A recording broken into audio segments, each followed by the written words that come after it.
It's finally that time of the year. Nintendo just had their June Nintendo Direct earlier this week, and I can safely say that I'm very satisfied with this Direct. There were so many awesome announcements throughout this presentation. I've done this a couple times in the past where if a Nintendo Direct is just that good, I'll make a video talking about my favorite games revealed. So that's exactly what I'm gonna do today. I'm gonna talk about my top 5 favorite announcements from this latest Nintendo Direct. This list will purely be based on how personally excited I am for these upcoming games. So without further ado, let's go!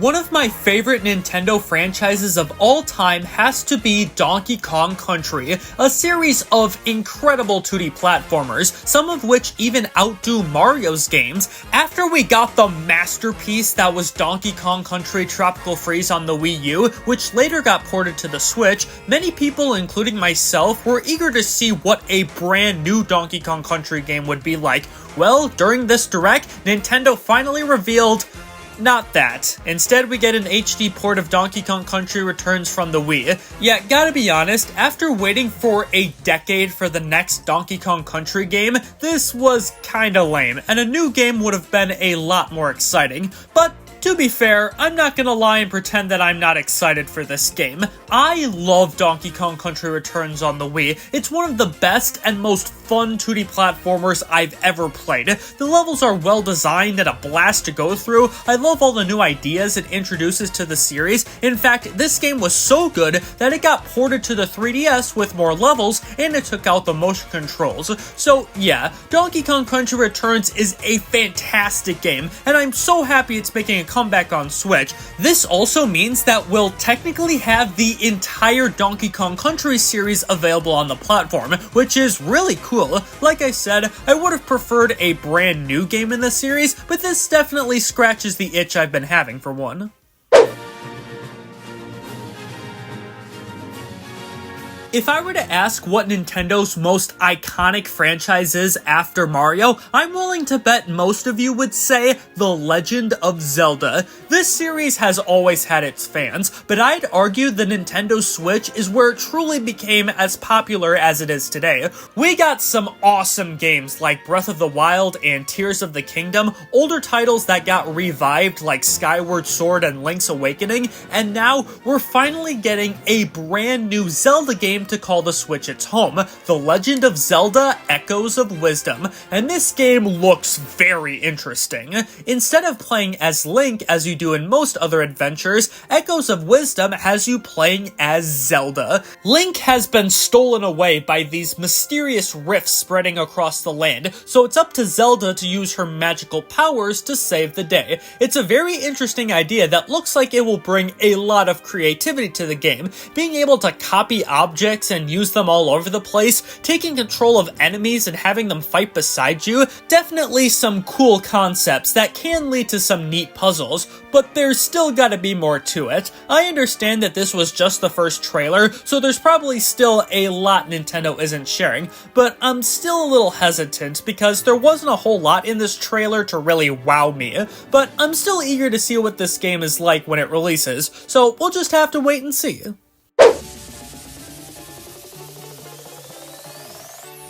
Before the Nintendo Direct took place, there wasn't a whole lot in terms of rumors or leaks going into it, but there was one rumor that was floating around, and that was the possibility of a new Mario Party game. The Mario Party games on Switch have really been something special. We first had Super Mario Party, not the greatest game, but still fun and a step in the right direction for the series. Then we had Mario Party Superstars, which was an awesome game and a refreshing blast from the past, and now we're getting what might just be the final Mario Party on the Nintendo Switch, Super Mario Party Jamboree. I'm honestly really excited for this game. Once again, it looks gorgeous, as it's using the same graphics from the previous two games. The new boards they showed off look really cool, like this one taking place in a mall, and this Goomba Island resort. Plus, we also have Mario's Rainbow Castle and Western Land returning from Mario Party 1 and 2 respectively. On top of that, we have over 110 minigames, which, correct me if I'm wrong, is the highest number in any Mario Party.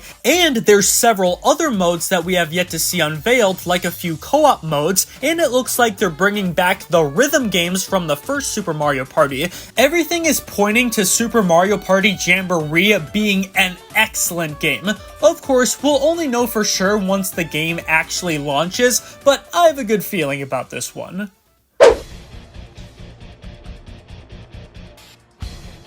One of the things I love about the Nintendo Switch is how it got me to try out a bunch of Nintendo franchises that I had never touched before. The Legend of Zelda, Kirby, Animal Crossing, WarioWare, and of course, Metroid. My very first Metroid game ever was Metroid Dread for the Switch, and I absolutely loved it. Afterwards, I played Metroid Prime Remastered on the Switch, and that game was even better than Dread. So, as you may guess, I was pretty stoked when Metroid Prime 4 Beyond was unveiled for the Switch. Like I said, I loved Metroid Prime Remastered. It was such an awesome experience to explore all these dangerous environments and take down enemies with all sorts of cool intergalactic weapons, and the fact that it all took place in first person made the whole adventure feel that much more exciting and intense. And based on what we've seen from the trailer, Metroid Prime 4 Beyond looks to be exactly that. There's not much I can really say on this game, as the trailer didn't show off a whole lot of new additions to the franchise,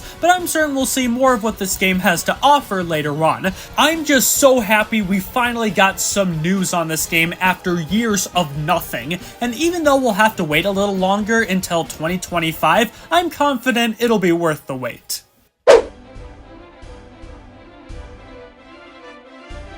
Even with all these announcements I just talked about, there's still one more that I'm easily the most hyped for out of all of them.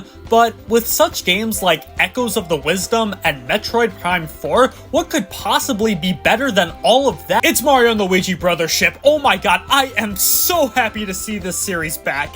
As I said in a previous video, the Mario and Luigi games are easily my favorites out of all the Mario RPG series. I remember first falling in love with this series on the 3DS, and I continued to fall in love with the series as I played through the rest of the games. But after the original developer Alpha Dream went bankrupt, we weren't really sure if we'd ever see this series again. Well, out of nowhere, they did it. Nintendo revealed Mario and Luigi Brothership, the first brand new Mario and Luigi game in almost 9 years, and it looks amazing. First off, this game's visuals are beautiful. It looks exactly what would happen if you took the pixelated graphics from the old games and remade them in today's world, and the animations on all the characters are incredible. Plus, even though we weren't shown much gameplay, the gameplay we got looks really damn cool, and a true evolution of what we got in the previous Mario and Luigi games. But yeah, words can't describe how excited I am for this game, and in my opinion, this was the best announcement in the Nintendo Direct by a mile. Thank you guys so much for watching this video. If you enjoyed it, then make sure to give it a like, and let me know down in the comments what games you're excited to play. Also, make sure to subscribe so you can see more videos like this in the future. Have a great day, stay safe out there, and I will see you in the next one.